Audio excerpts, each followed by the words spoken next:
जय माता दी दोस्तों। शुभ तिथि, शुभ समय, शुभ सभी कुछ हो, ऐसा माता रानी से प्रार्थना करते हैं। तो दोस्तों, आप सब अच्छे होंगे, ऐसी मनोकामना के साथ हम यह आज जानना चाहते हैं कि हमारे पर्व त्योहार सारे एक एक करके आते जा रहे हैं। हमारे यहाँ की एक सबसे बड़ी खूबी यही है कि एक व्रत एवं त्योहार की आप तैयारी करके उसको पूर्ण करते हैं कि दूसरा व्रत आने लगता है। इस प्रकार से हम सदैव जो है इन सब चीज़ों में लगे रहने के कारण बहुत सारी चीज़ें अनायास अपने आप हो जाती है। तो उसी प्रकार से दोस्तों, शरद पूर्णिमा हमारी कब है, शरद पूर्णिमा का शुभ मुहूर्त कब है, और शरद पूर्णिमा पे खीर क्यों रखी जाती है, या फिर पूर्णिमा के दिन व्रत, स्नान, दान यह सब कब करना है और क्यों किया जाता है, इस प्रकार से हम चर्चा करते हैं। तो जैसा कि दोस्तों, हर वर्ष की आश्विन माह की पूर्णिमा तिथि को शरद पूर्णिमा के नाम से जाना जाता है। शरद पूर्णिमा को आप रास पूर्णिमा भी कहा जाता है और कोजाग्रही पूर्णिमा भी कहा जाता है। रास पूर्णिमा इसलिए कहा जाता है क्योंकि इसी दिन भगवान श्री कृष्ण ने गोपियों के साथ रास रचाया था, और वहीं पर कोजागरी तो लक्ष्मी माता का प्राकाट्य माना जाता है इस दिन। इसीलिए कोजागरी यानी लक्ष्मी माता की पूजा की जाती। कोजागरी के पीछे भी एक कहानी है, और वो है कि लक्ष्मी माता इस दिन निकल करके पृथ्वी पर भ्रमण करती हैं और वह देखती हैं कि कौन जाग रहा है। कोजाग्रही मतलब कौन जाग रहा है, तो कौन भक्त उनकी पूजा कर रहा है, तो वह बहुत ही प्रसन्न हो जाती हैं। और माता को प्रसन्न करने के लिए इससे अच्छा दिन और कोई नहीं हो सकता है। यानी हमें जो भी शुभ अवसर मिले हैं उनका पूर्ण रूप से लाभ उठाना चाहिए।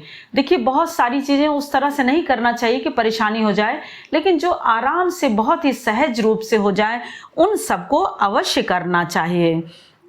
तो देखिए कि शरद पूर्णिमा का महत्व क्या है और व्रत कब रखें, स्नान दान कब करें। तो इस प्रकार से आप देखिए कि 12 मास की यानी 12 महीने की जो पूर्णिमा होती है उसमें सबसे श्रेष्ठ और उत्तम महत्वपूर्ण पूर्णिमा यही आपकी शरद पूर्णिमा मानी जाती है, यानी कोजागरी पूर्णिमा मानी जाती है। इसके कई नाम है, शरद पूर्णिमा और रास पूर्णिमा, कोजागरी पूर्णिमा, इस प्रकार से यह सब कहा जाता है। अब सबसे महत्वपूर्ण होती है, और शास्त्रों पुराणों में ऐसी मान्यता है कि इस दिन लक्ष्मी माता का प्राकाट्य हुआ था, जैसा कि अभी हमने चर्चा किया। इसीलिए इस दिन को माँ लक्ष्मी के जन्मदिन के रूप में भी मनाया जाता है।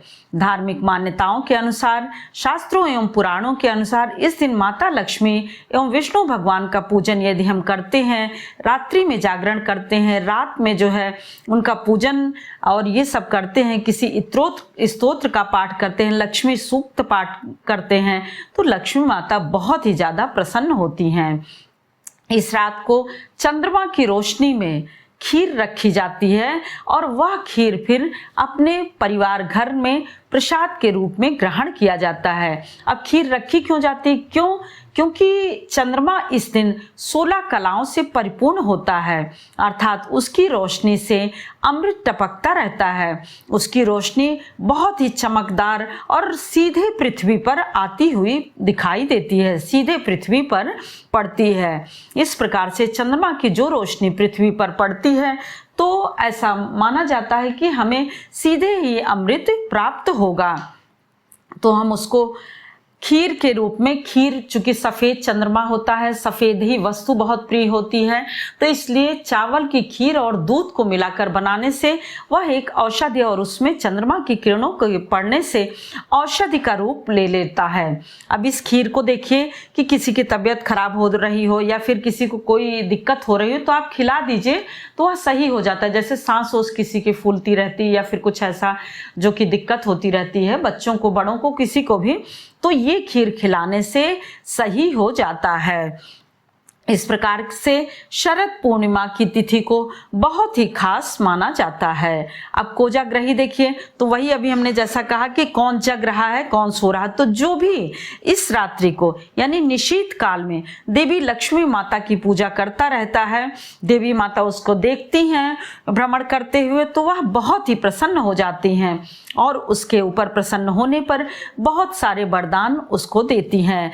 इस प्रकार से इस दिन आप जप तप अनुष्ठान कर सकते हैं। यदि आप ऐसा करते हैं तो आपके ऊपर सदैव लक्ष्मी माता की कृपा बनी रहती है। और यदि अपनी लक्ष्मी को स्थायी करना है तो इस दिन पूजन अवश्य करें। इस दिन पूजन करने से सुख समृद्धि बढ़ती है, सुख समृद्धि बढ़ती जाती है। और एक चीज और, उसके साथ आपके घर में हर तरह के अरिष्ट कटते जाते हैं। सुख समृद्धि बढ़ने पर हर तरफ से आपकी लक्ष्मी स्थायी होती चली जाती हैं। और देखिए खास क्यों है, क्योंकि इन सब चीजों से देखिए शरद पूर्णिमा कई चीजों को मिला करके बहुत ही खास है। इसी दिन श्री कृष्ण भगवान ने गोपियों के साथ रासलीला की थी। इस रासलीला में भी देखिए अमृत बरसाया था, यानी अधरों से अमृत, अपने होठों से अमृत बरसाया था। और इसी दिन चंद्रमा अपनी 16 कलाओं से अमृत बरसाता है। इसी दिन माता लक्ष्मी भ्रमण करती रहती हैं। रात्रि जागरण करने पर सभी को खुश होकर के, प्रसन्न होकर के सब कुछ देने के लिए आती हैं। तो आप देखिए इस दिन सिर्फ और सिर्फ हमें लेने के लिए रहना है। लेने के लिए मतलब लक्ष्मी माता, कृष्ण भगवान और सभी देवी देवताओं देखिए पृथ्वी पर भ्रमण करते रहते हैं कि मनुष्यों को इस दिन जो कुछ हो वह हासिल कर सकते हैं। इस प्रकार से हम पृथ्वीवासी को देने के लिए चंद्रमा, माता जी, कृष्ण भगवान, सभी देवी देवता स्वयं पृथ्वी पर आते हैं। इसीलिए यह पूर्णिमा बहुत ही खास होती है। अब देखिए जो भी पूर्णिमा का व्रत कर रहे हैं वह तो व्रत करेंगे ही, परंतु जो नहीं कर रहे हैं वह पूजन कर लें। पूजन में कुछ भी नहीं है, आप सिर्फ खीर बना लीजिए, लक्ष्मी माता की फोटो रख करके, आप कलश वलश नहीं रख सकते हैं तो लक्ष्मी माता की फोटो रख के आसन दे के धूप दीप भोग और फूल यदि हो तो चढ़ा दीजिए, नहीं तो यह सब करके माता जी की आरती कर लीजिए। इससे ही आपको बहुत सारी चीजें प्राप्त हो जाएगी। इस प्रकार से देखिए कि व्रत वाली पूर्णिमा भी 16 ही तारीख को है, 16 अक्टूबर को ही है। 16 अक्टूबर को ही रात्रि जागरण करना है। 16 अक्टूबर को ही खीर बना करके हमें अपने छत पर किसी जालीदार चीजों से ढक करके रखना है, जिससे कि अमृत सीधे उस खीर में आकर के पड़ जाए। और खीर का भोग 3 जगह लगाना है, यानी माता लक्ष्मी को, श्री कृष्ण भगवान, विष्णु भगवान को और चंद्रमा को। तो इन सब जगह भोग लगाने से, रात्रि जागरण करने से आपकी सभी चीजों को हर तरह से यानी पूर्ण होती है। अब देखिए कि यह हमारा कब से कब तक शुरू हो रहा है, तो देखिए 16 अक्टूबर की रात्रि में 11:27 से लेकर के 12:27 तक आप रखेंगे 17 को, यानी सुबह भोर में। तो आप देखिए 12 बजे के बाद 17 लग जाता है, तो आपके पास 16 की रात्रि में ही बस इतना समय है।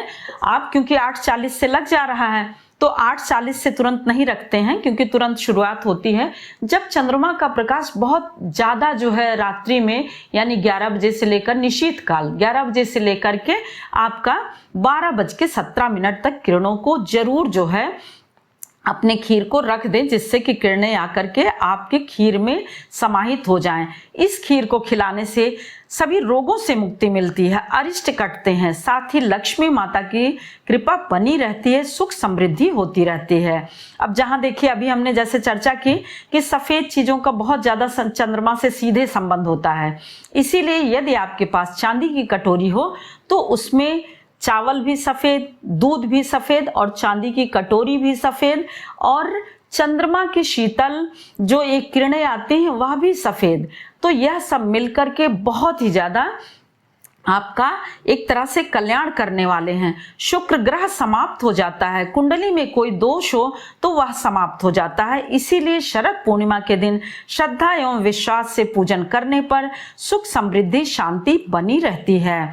तथा इस रात्रि में जिन भक्तों को सभी देवी देवता यानी चंद्रमा हो गए, श्री कृष्ण भगवान हो गए, लक्ष्मी माता हो गए, यदि देखते हैं कि जाग करके पूजा कर रहे हैं तो वह अति प्रसन्न होते हैं। इस प्रकार से 2024 में 16 अक्टूबर रात्रि में 8:40 पर आपकी शरद पूर्णिमा तिथि लग रही है और वहीं पर समाप्ति उसकी होगी 17 अक्टूबर शाम को 4:55 पर।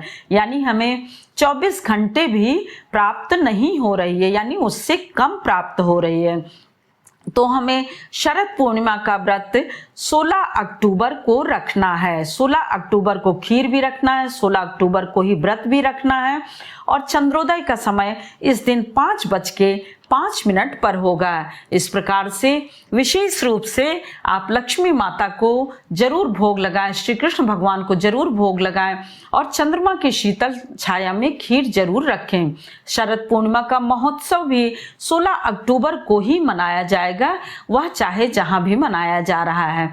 कार्तिक स्नान देखिए आपका दूसरे दिन, चूंकि 16 को रात्रि में लग रहा है इसलिए 17 तारीख से शुरू करना होगा। इसी दिन वाल्मीकि जयंती और मीराबाई जयंती भी मनाया जाता है, ऐसा हिंदू कैलेंडर के अनुसार भी माना जाता है।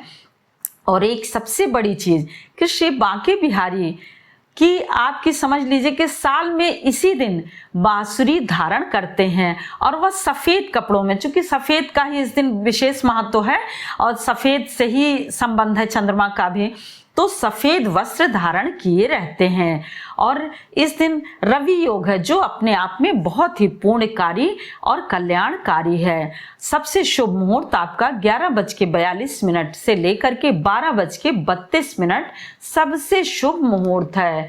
तो दोस्तों अपने शरद पूर्णिमा को बहुत ही पुण्यकारी कल्याणकारी बनाए और हर तरह से, एक तरह से लक्ष्मी माता की कृपा, श्री कृष्ण भगवान की कृपा, चंद्रमा की कृपा आप पर बनी रहे। जय माता दी दोस्तों, फिर मिलते हैं एक और नई जानकारी के साथ। तब तक के लिए लाइक करिए, सब्सक्राइब करिए और बेल बटन जरूर प्रेस करिए जिससे कि नोटिफिकेशन सबसे पहले आपके पास पहुंचे। और यदि यह जरा भी सहायक हो तो कृपया शेयर करना बिल्कुल भी ना भूलें, क्योंकि आपके एक लाइक कमेंट शेयर करने से ही हमारे मनोबल बढ़ते हैं और हमें आगे बढ़ने का मार्ग प्राप्त होता है। शुभ शरद पूर्णिमा।